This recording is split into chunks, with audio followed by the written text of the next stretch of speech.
Welcome to our channel. Today we how to configure Dividend's reinvestment in Vanguard step by step clearly. Log in to your Vanguard account. Navigate to the My Accounts section. Select the Positions tab to view your investments. Identify the fund for which you want to enable dividend reinvestment. Click on the fund name to access its details page. Look for the option labeled Dividends and Distributions. Select Change next to Dividend Reinvestment Settings. Choose Reinvest Dividends from the options provided. Review your selection to ensure it aligns with your preferences. Confirm the changes by clicking the Submit button. You will receive a confirmation message upon successful configuration. Check back in your account to verify that dividends are set to reinvest.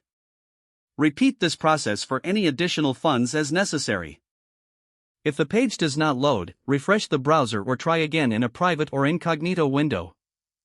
Make sure you are using the correct email address, then retype it carefully to avoid small typos.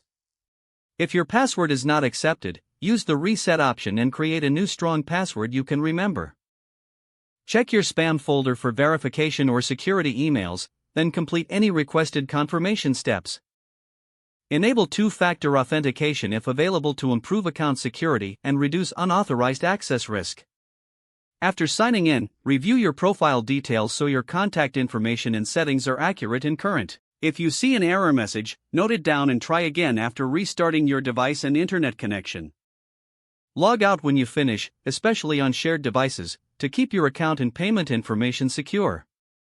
If the page does not load, refresh the browser or try again in a private or incognito window. Make sure you are using the correct email address, then retype it carefully to avoid small typos. If your password is not accepted, use the reset option and create a new strong password you can remember. Check your spam folder for verification or security emails, then complete any requested confirmation steps. Enable two-factor authentication if available to improve account security and reduce unauthorized access risk.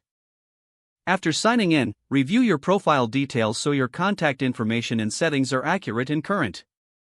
If you see an error message, note it down and try again after restarting your device and internet connection.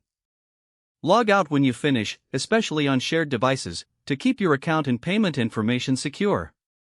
Don't forget to like this video and subscribe to our channel for more step-by-step tech guides.